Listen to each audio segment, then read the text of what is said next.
Hi friends, ತಿರುಪತಿಗೆ ಹೋಗುವ ಮುನ್ನ ತಿಳಿದುಕೊಳ್ಳಬೇಕಾದ ವಿಷಯಗಳು. ಎಲ್ಲರೂ ತಿರುಮಲಕ್ಕೆ ಹೋಗಲು ಬಯಸುತ್ತಾರೆ. ತಿರುಪತಿಗೆ ಹೋಗಲು ಇಷ್ಟವಿದ್ರೆ ಸಾಲದು. ಆ ದೇವರ ಅನುಗ್ರಹ ನಮ್ಮ ಮೇಲಿದ್ರೆ ಮಾತ್ರ ನಾವು ತಿರುಪತಿಗೆ ಹೋಗಬಹುದು. ನಮಗೆ ಎಷ್ಟೇ ಕಷ್ಟ ಬಂದರೂ ಕೂಡ ವೆಂಕಟೇಶ್ವರನನ್ನು ಪೂಜಿಸಿದ್ರೆ ಸಾಕು, ನಮ್ಮ ಎಷ್ಟು ಕಷ್ಟಗಳು ಕೂಡ ಅವು ತಕ್ಷಣವೇ ಪರಿಹಾರ ಆಗುತ್ತೆ. ವೆಂಕಟೇಶ್ವರ ದೇವರು ಅಷ್ಟೊಂದು ಶಕ್ತಿಶಾಲಿ ದೇವರಾಗಿದ್ದಾರೆ. ತಿರುಪತಿಗೆ ಹೋಗುವ ಭಕ್ತರು ಕೆಲವು ನಿಯಮಗಳನ್ನು ಮುಂಚಿತವಾಗಿ ತಿಳಿದುಕೊಳ್ಬೇಕು. ಆಗ ಮಾತ್ರ ಭಗವಂತನ ಸಂಪೂರ್ಣ ಅನುಗ್ರಹ ನಮಗೆ ಸಿಗುತ್ತೆ.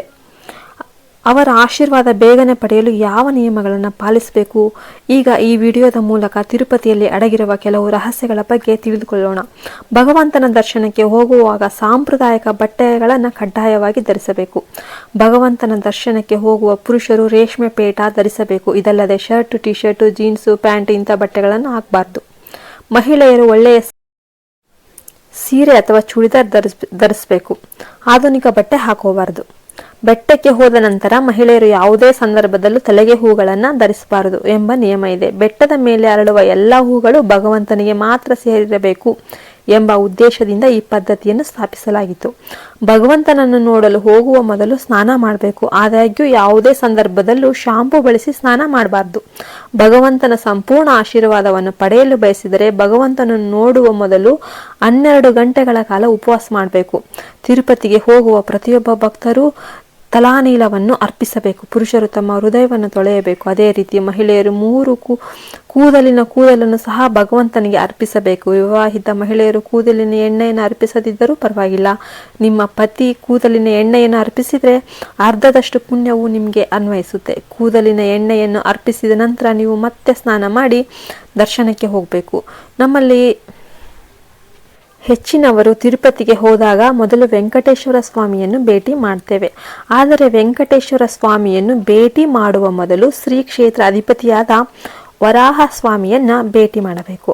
ತಿರುಮಲ ದೇವಸ್ಥಾನಕ್ಕೆ ಉತ್ತರಕ್ಕೆ ಪುಷ್ಕರಣಿ ಒಡ್ಡುವಿನಲ್ಲಿ ವರಾಹ ಸ್ವಾಮಿಯ ದೇವಾಲಯ ಇದೆ. ನಮ್ಮ ಪುರಾಣಗಳ ಪ್ರಕಾರ ಈ ಕಲಿಯುಗದ ಪ್ರಕಾರ ಭಗವಾನ್ ವೆಂಕಟೇಶ್ವರ ಸ್ವಾಮಿ ಬೆಟ್ಟವನ್ನು ಏರುವ ಮೊದಲು ಭಗವಾನ್ ವರಾಹ ಸ್ವಾಮಿ ಬೆಟ್ಟವನ್ನು ಏರಿದರು. ಭಗವಾನ್ ವರಾಹ ಸ್ವಾಮಿ ತಿರುಮಲ ಬೆಟ್ಟವನ್ನು ಹತ್ತಲು ಅನುಮತಿ ಕೇಳಿದರು. ನಂತರ ಭಗವಾನ್ ವರಾಹ ಸ್ವಾಮಿಯ ಮೊದಲು ನನ್ನ ದರ್ಶನ ಪಡೆದ ನಂತರವೇ ಭಗವಾನ್ ವರಾಹ ಸ್ವಾಮಿಯ ದರ್ಶನ ಪಡೆಯಬೇಕೆಂದು ಷರತ್ತನ್ನು ಹಾಕಿದರು. ಆದ್ರಿಂದ ತಿರುಮಲ ಬೆಟ್ಟಕ್ಕೆ ಹೋಗುವ ಭಕ್ತರು ಮೊದಲು ಪುಷ್ಕರಣಿಯಲ್ಲಿ ಸ್ನಾನ ಮಾಡಿ ನಂತರ ಭಗವಾನ್ ವರಾಹ ಸ್ವಾಮಿಯ ದರ್ಶನ ಪಡೆದು ನಂತರ ಭಗವಾನ್ ವರಾಹ ಸ್ವಾಮಿಯ ದರ್ಶನಕ್ಕೆ ಹೋಗಬೇಕು. ಭಗವಾನ್ ವರಾಹ ಸ್ವಾಮಿಯ ಉಂಡಿಯಲ್ಲಿ ಕಾಣಿಕೆಗಳನ್ನು ಅರ್ಪಿಸುವಾಗ ನಿಮ್ಮ ಮನಸ್ಸಿನಲ್ಲಿ ಭಗವಾನ್ ವೆಂಕಟೇಶ್ವರನ ಸ್ಮರಣೆ ಮಾಡಬೇಕು. ಶುಭವನ್ನು ಪೂರೈಸಲು ಹುಂಡಿಯಲ್ಲಿ ಉಡುಗೊರೆಗಳನ್ನು ಅರ್ಪಿಸಬೇಕು. ವೆಂಕಟೇಶ್ವರನ ದರ್ಶನ ಮುಗಿದ ನಂತರ ದೇವಾಲಯದ ಆವರಣದಲ್ಲಿರುವ ವಕುಲಾದೇವಿ, ನರಸಿಂಹಸ್ವಾಮಿ, ಗರುಡಾಳ್ವಾರ್ ಇತ್ಯಾದಿ ದೇವತೆಗಳನ್ನು ಭೇಟಿ ಮಾಡಬೇಕು. ಅಲ್ಲದೆ ತಿರುಪತಿ ಬೆಟ್ಟದ ಕೆಳಗಿರುವ ಅಳಿವೇಲು ಮಂಗಾಪುರದ ದರ್ಶನದೊಂದಿಗೆ ವೆಂಕಟೇಶ್ವರನ ದರ್ಶನ ಪೂರ್ಣಗೊಳ್ಳುತ್ತೆ ಎಂದು ಹೇಳಲಾಗುತ್ತೆ. ದೇಶದ ಅತ್ಯಂತ ಶ್ರೀಮಂತ ಸ್ಥಳವಾದ ತಿರುಮಲದಲ್ಲಿ ಅನೇಕ ಆಸಕ್ತಿದಾಯಕ ರಹಸ್ಯಗಳು ಅಡಗಿವೆ. ತಿರುಪತಿಗೆ ಹೋಗುವ ಭಕ್ತರು ಕೆಲವು ಆಶ್ಚರ್ಯಕರ ಸಂಗತಿಗಳನ್ನು ತಿಳಿದಿರಬೇಕು. ವೆಂಕಟೇಶ್ವರ ಸ್ವಾಮಿಯ ಸಂಪತ್ತನ್ನು ಲೆಕ್ಕ ಹಾಕುವುದು ಸುಲಭವಲ್ಲ. ಸುಮಾರು 11 ದೇವರಿಗೆ ಟನ್ಗಳಿಗಿಂತಲೂ ಹೆಚ್ಚು ಚಿನ್ನದ ಆಭರಣಗಳು ಇವೆ. ಗರ್ಭದಲ್ಲಿರುವ ವೆಂಕಟೇಶ್ವರ ಸ್ವಾಮಿಯ ವಿಗ್ರಹವು ನಿಜವಾದ ಕೂದಲನ್ನು ಹೊಂದಿದೆ. ದೇವರ ಕೂದಲು ತುಂಬಾ ಮೃದುವಾಗಿದ್ದು ಸಿಕ್ಕಿಕೊಳ್ಳುವುದಿಲ್ಲ. ಬಾಲಕನ ರೂಪದಲ್ಲಿರುವ ಭಗವಂತನನ್ನು ಇದರಿಂದ ದೇವರ ಗಡ್ಡದ ಮೇಲೆ ರಕ್ತ ಬರುತ್ತದೆ. ಅಂದಿನಿಂದ ಭಗವಂತನು ತನ್ನ ಗಡ್ಡಕ್ಕೆ ಶ್ರೀಗಂಧವನ್ನು ಹಚ್ತಾ ಇದ್ದಾನೆ.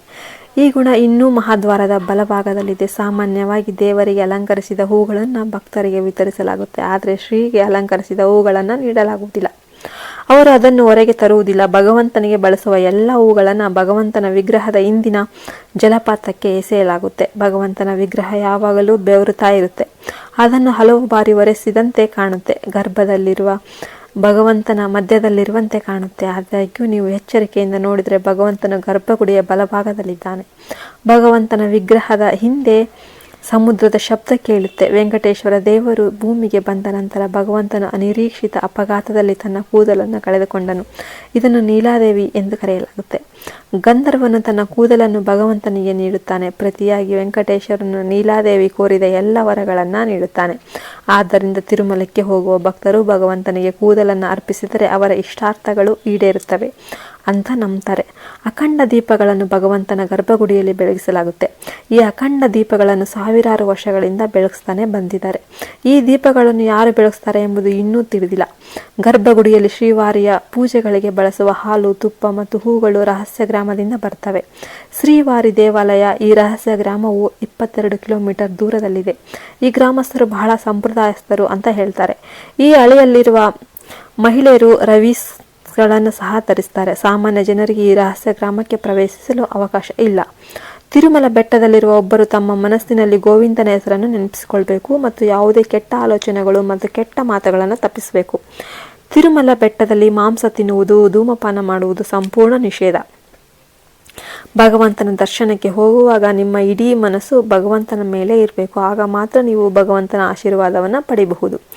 ದೇವಾಲಯದ ಆವರಣದಲ್ಲಿ ಸಾಧ್ಯವಾದಷ್ಟು ಗೋವಿಂದ ಗೋವಿಂದ ನಾಮವನ್ನು ಜಪಿಸಬೇಕು. ಭಗವಂತನ ನಾಮವನ್ನು ಜಪಿಸಬೇಕು. ತಿರುಪತಿಗೆ ಹೋಗುವ ಭಕ್ತರು ಈ ನಿಯಮಗಳನ್ನು ಪಾಲಿಸೋದ್ರಿಂದ ಭಗವಂತನ ಸಂಪೂರ್ಣ ಆಶೀರ್ವಾದವನ್ನು ಪಡಿತಾರೆ ಮತ್ತು ಪುಣ್ಯವನ್ನ ಗಳಿಸ್ತಾರೆ ಎಂಬುದು ಆಳವಾದ ನಂಬಿಕೆ. ಅಲ್ಲದೆ ಯಾವುದೇ ಸಂದರ್ಭದಲ್ಲಿ ತಿರುಮಲದಲ್ಲಿ ಈ 4 ತಪ್ಪುಗಳನ್ನು ಎಂದಿಗೂ ಮಾಡಬಾರದು. ಕೆಲವು ಭಕ್ತರು ತಿರುಮಲ ಬೆಟ್ಟಗಳನ್ನು ಕಾಲ್ನಡಿಗೆಯಲ್ಲಿ ಹತ್ತಿ ಭಗವಂತನ ದರ್ಶನ ಮಾಡಿದ ನಂತರವೂ ತಮ್ಮ ಸಮಸ್ಯೆಗಳು ಬಗೆಹರಲಿಲ್ಲ ಅಂತ ಹೇಳ್ತಾರೆ. ತಿರುಮಲದಂತಹ ಪವಿತ್ರ ಸ್ಥಳಗಳಿಗೆ ನೀವು ಭೇಟಿ ನೀಡುವಾಗ ಭಕ್ತರು ಕೆಲವು ನಿಯಮಗಳನ್ನು ಪಾಲಿಸಬೇಕು. ದರ್ಶನದ ಪ್ರಯೋಜನಗಳನ್ನು ಪಡೆಯಲು ಅಂತಹ ಪವಿತ್ರ ಸ್ಥಳಗಳಲ್ಲಿ ನಾವು ಕೆಲವು ತಪ್ಪುಗಳನ್ನು ತಪ್ಪಿಸಬೇಕು. ಇಂದು ತಿರುಮಲದಲ್ಲಿ ಭಕ್ತರು ತಪ್ಪಿಸಬೇಕಾದ 4 ಪ್ರಮುಖ ತಪ್ಪುಗಳ ಬಗ್ಗೆ ಈ ವಿಡಿಯೋದ ಮೂಲಕ ತಿಳಿದುಕೊಳ್ಳೋಣ. ಮೊದಲ ತಪ್ಪು ಏನಂದ್ರೆ, ಶ್ರೀ ವರಾಹ ಸ್ವಾಮಿಯನ್ನು ಮೊದಲು ಭೇಟಿ ಮಾಡದೆ ನೇರವಾಗಿ ಬಾಲಾಜಿ ದರ್ಶನಕ್ಕೆ ಹೋಗೋದು. ಇದು ಒಂದು ದೊಡ್ಡ ತಪ್ಪು ಇಲ್ಲಿ ಎಂಬುದನ್ನು ಗಮನಿಸಿ. ತಿರುಮಲ ಮೂಲತಃ ಆದಿವರಾಹ ಕ್ಷೇತ್ರವಾಗಿತ್ತು. ಇದು ವರಾಹ ಸ್ವಾಮಿಗೆ ಸೇರಿದ ಸ್ಥಳ. ತಿರುಮಲದಲ್ಲಿ ಉಳಿಯಲು ಅನುಮತಿ ಪಡೆಯುವಾಗ ಶ್ರೀ ವೆಂಕಟೇಶ್ವರನು ವರಾಹ ಸ್ವಾಮಿಗೆ 3 ವಾಗ್ದಾನಗಳನ್ನು ನೀಡಿದನು. ಅದು ವರಾಹ ಸ್ವಾಮಿಗೆ ಮೊದಲ ಪೂಜೆ, ಮೊದಲ ಅರ್ಪಣೆ ಮತ್ತು ಮೊದಲ ದರ್ಶನ ಈ ಸವಲತ್ತನ್ನು ನೀಡಿದರು. ಈ ಒಪ್ಪಂದವನ್ನು TTT ವಸ್ತು ಸಂಗ್ರಹದಲ್ಲಿ ದಾಖಲಿಸಲಾಗಿದೆ. ಈ ಬಾರಿ ನೀವು ತಿರುಮಲಕ್ಕೆ ಹೋದಾಗ ಅದನ್ನು ಮೊದಲು ವರಾಹ ಸ್ವಾಮಿ ದೇವಸ್ಥಾನವಾಗಿತ್ತು. ಈ ಒಪ್ಪಂದದ ನಂತರ ಪೂಜಾರಿಗಳು ಶ್ರೀ ಆದಿವರಾಹ ಸ್ವಾಮಿಗೆ ಮೊದಲ ಪೂಜೆ ಮತ್ತು ಮೊದಲ ಕಾಣಿಕೆಯನ್ನು ಅರ್ಪಿಸುತ್ತಾರೆ. ಅದರ ಮೊದಲ ದರ್ಶನದ 3ನೇ ಭರವಸೆಯನ್ನು ನಾವು ಭಕ್ತರು ಪೂರೈಸಬೇಕು. ನಮ್ಮಲ್ಲಿ ಅನೇಕರು ನೇರವಾಗಿ ಶ್ರೀ ವೆಂಕಟೇಶ್ವರ ಸ್ವಾಮಿಯ ದರ್ಶನಕ್ಕೆ ಹೋಗ್ತಾರೆ. ಅದು ಆ ಥರ ಮಾಡಬಾರ್ದು. ಇನ್ನು 2ನೇ ತಪ್ಪು ಎಂದರೆ, ಲೌಕಿಕ ಸುಖಗಳನ್ನು ಆನಂದಿಸಲು ತಿರುಮಲಕ್ಕೆ ಎಂದಿಗೂ ಭೇಟಿ ನೀಡಬಾರ್ದು. ತಿರುಮಲದಂತಹ ಪವಿತ್ರ ಸ್ಥಳಗಳಲ್ಲಿ ಇದು ಸ್ವೀಕಾರ ಅಲ್ಲ. ಪೂರ್ವಜರು ಒಂದು ನಿಯಮಗಳನ್ನು ವಿಧಿಸಲು ಇದೂ ಒಂದು ಕಾರಣ. ಈ ನಿಯಮದ ಹಿಂದಿನ ಮುಖ್ಯ ಉದ್ದೇಶ ಏನೆಂದರೆ, ಜನರು ಲೌಕಿಕ ಸುಖ ಭೋಗಗಳಿಗಾಗಿ ತಿರುಮಲಕ್ಕೆ ಭೇಟಿ ನೀಡುವುದನ್ನು ತಡೆಯುವುದು. ವೆಂಕಟಾಚಲ ಮಹಾತ್ಮೆಯಲ್ಲಿ ನೀವು ವೆಂಕಟೇಶ್ವರ ಮತ್ತು ಪದ್ಮಾವತಿ ದೇವಿಯ ವಿವಾಹವನ್ನು ಉಲ್ಲೇಖಿಸಿದಾಗ ಭಗವಂತ ತಿರುಮಲ ಬೆಟ್ಟದಲ್ಲಿರುವ ಅಗಸ್ತೀನಿ ಆಶ್ರಮದಲ್ಲಿ ಹಲವಾರು ತಿಂಗಳುಗಳನ್ನು ಕಳೆದು 6 ತಿಂಗಳ ನಂತರ ಬೆಟ್ಟದ ತುದಿಗೆ ಹಿಂದಿರುಗಿಸ್ತಾ ಇದ್ದರು. ಕುಟುಂಬಗಳು ಬೆಟ್ಟಗಳ ಬುಡದಲ್ಲಿಯೇ ಇದ್ದು ಸೇವೆ ಸಲ್ಲಿಸಲು ಮಾತ್ರ ತಿರುಮಲಕ್ಕೆ ಭೇಟಿ ನೀಡ್ತಾ ಇದ್ವು ಎಂದು ನಮ್ಮ ಪುರಾಣಗಳಲ್ಲಿ ಅಗಸ್ತ್ಯ ಮಾಸರಿಂದ ನಾವು ಕಲಿಬಹುದು. ತಿರುಮಲ ಬೆಟ್ಟಗಳು ಭೇಟಿ ನೀಡಲು ಅತ್ಯಂತ ಶಕ್ತಿಶಾಲಿ ಮತ್ತು ಪವಿತ್ರ ಸ್ಥಳ. ದಯವಿಟ್ಟು ಅಲ್ಲಿ ಲೌಕಿಕ ಸುಖಗಳನ್ನು ಹುಡುಕುವುದನ್ನು ತಡೆಯಿರಿ. ಇನ್ನು 3ನೆಯ ನಿಯಮಗಳನ್ನು ಉಲ್ಲಂಘಿಸಿ ದರ್ಶನ ಪಡೆಯುವುದು. ದಯವಿಟ್ಟು ದೇವಾಲಯವು ನಿಗದಿಪಡಿಸಿದ ನಿಯಮಗಳನ್ನು ಅನುಸರಿಸಿ. ಉದಾಹರಣೆಗೆ, ಒಂದು ನಿಯಮವು 6 ತಿಂಗಳಲ್ಲಿ ಒಂದು ದರ್ಶನಕ್ಕೆ ಮಾತ್ರ ಅವಕಾಶ. ಅಂತಹ ನಿಯಮಗಳು ದರ್ಶನವನ್ನು ಬಯಸುವ ಬೃಹತ್ ಜನಸಂಖ್ಯೆಯನ್ನು ನಿರ್ವಹಿಸಲು ಮತ್ತು ಹೆಚ್ಚಿನ ಜನರಿಗೆ ಅವಕಾಶ ನೀಡಲು ಅಧಿಕಾರಿಗಳಿಗೆ ಸಹಾಯ ಮಾಡುತ್ತೆ. ಆದರೆ ಬಹು ಐ ಕಾರ್ಡ್ಗಳನ್ನು ಬಳಸಿಕೊಂಡು ಬಯೋಮೆಟ್ರಿಕ್ ವ್ಯವಸ್ಥೆಗಳನ್ನು ಬೈಪಾಸ್ ಮಾಡಲು ನವೀನ ಮಾರ್ಗಗಳು ಇವೆ. ಕೆಲವರು ದಾರಿಗಳನ್ನು ಕಂಡುಕೊಳ್ಳುವ ಮೂಲಕ ಮೋಡಿಗಳನ್ನು ಬಳಸುವ ಪ್ರಯತ್ನ ಮಾಡ್ತಾರೆ. ಅಂತಹ ತಂತ್ರಗಳು ಅವರ ಜೀವನದಲ್ಲಿ ಗಂಭೀರ ಪರಿಣಾಮಗಳನ್ನು ಉಂಟು ಮಾಡಬಹುದು ಮತ್ತು ಅನಗತ್ಯ ಸಮಸ್ಯೆಗಳನ್ನು ಉಂಟು ಮಾಡಬಹುದು. ದಯವಿಟ್ಟು ನಿಯಮಗಳನ್ನು ಅನುಸರಿಸಿ ಮತ್ತು ಹೆಚ್ಚಿನ ಜನರು ದರ್ಶನ ಪಡೆಯಲು ಸಹಾಯ ಮಾಡಿ. ಇತ್ತೀಚೆಗೆ ಹೊಸ ಲಾಟರಿ ವ್ಯವಸ್ಥೆಯನ್ನು ಕೂಡ ಪರಿಚಯ ಮಾಡಿದ್ದಾರೆ. ನಾವು ಅದೃಷ್ಟವಂತರಾಗಿದ್ದರೆ ಅರ್ಚನಾ ಇತ್ಯಾದಿಗಳಲ್ಲಿ ಭಾಗವಹಿಸಲು ಭಗವಂತನ ಮುಂದೆ 30 ನಿಮಿಷಗಳನ್ನು ಕಳೆಯಲು ನಮಗೆ ಸಹಾಯ ಸಿಗುತ್ತೆ, ಅವಕಾಶ ಆಗುತ್ತೆ.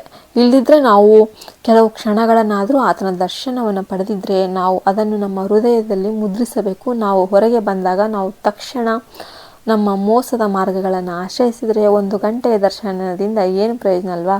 ನಾವು ತೃಪ್ತರಾಗಬೇಕು ಮತ್ತು ನಮ್ಮ ಹೃದಯವು ಶುದ್ಧವಾಗಿರಬೇಕು. ಆದ್ದರಿಂದ ದಯವಿಟ್ಟು ದರ್ಶನ ಪಡೆಯಲು ನಿಯಮಗಳನ್ನು ಮರೆಯಬೇಡಿ. ದಯವಿಟ್ಟು ನಿಮ್ಮ ತಿರುಮಲದಲ್ಲಿ ನಮ್ಮ ಸಂಪ್ರದಾಯಗಳನ್ನು ದುರುಪಯೋಗಿಸಪಡಿಕೊಳ್ಳಬಾರದು.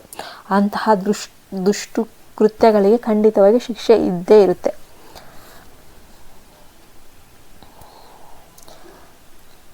ಗೋಡೆಯ ಸುತ್ತಲಿನ 4 ಬದಿಗಳಲ್ಲಿ ನಿಮ್ಮ ಪಾದರಕ್ಷೆಗಳನ್ನು ಬಿಡಬಾರದು. ಪವಿತ್ರ ಸಾಲಿಗ್ರಾಮ ರಾಯ ಶ್ರೀ ರಾಮಾನುಜಾಚಾರ್ಯರು ಮೊಣಕಾಲುಗಳ ಮೇಲೆ ಮೊಣಕಾಲುಗಳ ಪರ್ವತವನ್ನು ಹತ್ತಿದರು. ಅವರು ತಮ್ಮ ಪಾದಗಳಿಂದ ಪವಿತ್ರ ಪರ್ವತವನ್ನು ಮುಟ್ಟಲು ಕೂಡ ಬಯಸಲಿಲ್ಲ. ಶ್ರೀ ರಾಮಾನುಜಾಚಾರ್ಯರು ಮೊಣಕಾಲುಗಳ ಮೇಲೆ ಮೊಣಕಾಲುಗಳ ಪರ್ವತವನ್ನು ಏಕೆ ಹತ್ತಿದರು? ಇದು ನಮ್ಮ ಮನಸ್ಸಿನಲ್ಲಿ ಪವಿತ್ರ ಪರ್ವತದ ಚಿತ್ರವನ್ನು ಮುದ್ರಿಸಲು ನಾವು ಮದವೇರಿದ ಆನೆಯಂತೆ ಈ ರೀತಿ ಪಾದರಕ್ಷೆಗಳಿಂದ ನಡೀತೇವೆ. ಇದು ಎಲ್ಲ ಒಳ್ಳೆಯದಲ್ಲ. ದೇವಾಲಯದ ಸುತ್ತಲಿನ 4 ಬದಿಗಳು ಮದವೀದು ಮತ್ತು ಪವಿತ್ರ. ನಾವು ಅಲ್ಲಿ ಪಾದರಕ್ಷೆಗಳನ್ನು ಧರಿಸಬಾರದು. ನಾವು ಭಕ್ತರ ಬಗ್ಗೆ ತುಂಬ ಗೌರವದಿಂದ ವರ್ತಿಸ್ತೇವೆ. ಕರುಣೆಯಿಂದ ಟಿ ಆ ಬೀದಿಗಳಿಗೆ ಬಿಳಿ ಬಣ್ಣ ಕೂಡ ಬೆಳೆದಿದೆ. ಇದರಿಂದ ನಮ್ಮ ಪಾದಗಳು ಸುಡುವ ಬಿಸಿಲಿನಲ್ಲಿ ಸುಟ್ಟು ಹೋಗೋದಿಲ್ಲ. ಬಿಸಿಲಿನ ಸಮಸ್ಯೆ ಇದ್ದರೆ ಬೆಳಿಗ್ಗೆ ಅಥವಾ ಸಂಜೆ ಆ ಬೀದಿಗಳನ್ನು ಆರಿಸಬೇಕು. ಅನಕ್ಷರಸ್ಥ ಜನರು ನೀವು ನೋಡಿದರೆ ದಯವಿಟ್ಟು ಅವರಿಗೆ ನೋಟಿಸ್ ಅನ್ನು ಓದುವ ಮೂಲಕ ನಿಯಮಗಳನ್ನು ಅನುಸರಿಸಲು ಸಹಾಯ ಮಾಡಬೇಕು. ಇನ್ನು ವಿಷಯವೇನಂತಂದರೆ, ತಿರುಮಲವನ್ನು ಹೂಗಳಿಂದ ಅಲಂಕರಿಸಬಾರದು. ತಿರುಮಲದಲ್ಲಿ ಅರಳುವ ಪ್ರತಿಯೊಂದು ಹೂಗಳು ಭಗವಂತನ ಸೇವೆಗೆ ಮಾತ್ರ ಬಳಸಬೇಕು. ಪೂಜೆಯಲ್ಲಿ ಈಗಾಗಲೇ ಬಳಸಲಾದ ಹೂಗಳು, ಭಕ್ತರಿಗೆ ಹೂಗಳನ್ನು ಪ್ರಸಾದವಾಗಿ ನೀಡಲಾಗುವುದಿಲ್ಲ. ಅಲ್ಲಿ ಭೂತೀರ್ಥದಲ್ಲಿ ಪವಿತ್ರ ಬಾವಿಯ ರೂಪದಲ್ಲಿ ಕಾಣಿಸಿಕೊಳ್ಳುವ ಭೂದೇವಿಗೆ ಅವುಗಳನ್ನು ಸಾಂಪ್ರದಾಯಿಕವಾಗಿ ತೋರಿಸಲಾಗುತ್ತೆ ಮತ್ತು ಸಾರ್ವಜನಿಕರಿಗೆ ಅದೇನು ಪ್ರವೇಶಿಸಲಾಗದ ಸ್ಥಳಗಳಲ್ಲಿ ಇರಿಸಲಾಗುತ್ತೆ. ಮಹಿಳೆಯರು ಹೂಗಳನ್ನು ಅಲಂಕರಿಸಬಾರದು ಎಂಬ ಸೂಚನಾ ಫಲಕವನ್ನು ನಿರ್ಲಕ್ಷಿಸಿ ಖರೀದಿಕಾರರು ಮತ್ತು ಮಾರಾಟಗಾರರು ತಿರುಮಲದಲ್ಲಿ ಹೂಗಳನ್ನು ಅಲಂಕರಿಸುವಂತಹ ದೊಡ್ಡ ಚಟುವಟಿಕೆಗಳನ್ನು ಮಾಡ್ತಾ ಇದ್ದಾರೆ. ತಿರುಮಲದಲ್ಲಿ ಹೂಗಳನ್ನು ಅಲಂಕರಿಸುವ ತಪ್ಪನ್ನು ಮಾಡಬಾರ್ದು. ದಯವಿಟ್ಟು ಈ 4 ತಪ್ಪುಗಳಿಂದ ದೂರ ಇರಿ ಮತ್ತು ಪುಷ್ಕರಣಿ ಮಾಡಬೇಡಿ. ಸ್ನಾನ ಮಾಡುವ ಮೂಲಕ ಶುದ್ಧ ಆಲೋಚನೆಗಳು, ಮಾತುಗಳು ಮತ್ತು ಕಾರ್ಯಗಳಿಂದ ಭಗವಂತನ ದರ್ಶನ ಪಡೆಯಿರಿ. ಈಗ ದೇವರ ದರ್ಶನವು ದೈವಿಕ ಅನುಭವ ಆಗುತ್ತೆ ಮತ್ತು ನಿಮ್ಮ ಎಲ್ಲ ಆಸೆಗಳನ್ನು ಪೂರೈಸುತ್ತೆ. ನೀವು ಈ ವಿಡಿಯೋವನ್ನು ಇಷ್ಟಪಟ್ಟಿದ್ದರೆ ದಯವಿಟ್ಟು ಒಂದು ಲೈಕ್ ಮಾಡಿ ಮತ್ತು ನಿಮ್ಮ ಫ್ರೆಂಡ್ಸ್ ಆ್ಯಂಡ್ ಫ್ಯಾಮಿಲಿಗೆ ಶೇರ್ ಮಾಡಿ. ಈ ವಿಡಿಯೋವನ್ನು ನೆಕ್ಸ್ಟ್ ವಿಡಿಯೋವನ್ನು ನೋಡಲು ತಕ್ಷಣ ಬಯಸಿದರೆ ನಮ್ಮ ಚಾನಲ್ ಸಬ್ಸ್ಕ್ರೈಬ್ ಮಾಡ್ಕೊಳ್ಳಿ. ಪಕ್ಕದಲ್ಲಿರೋ ಬೆಲ್ ಐಕನ್ನ ಪ್ರೆಸ್ ಮಾಡಿ. ಧನ್ಯವಾದಗಳು. ಜೈ ಹಿಂದ್, ಜೈ ಭಾರತ್ ಮಾತೆ.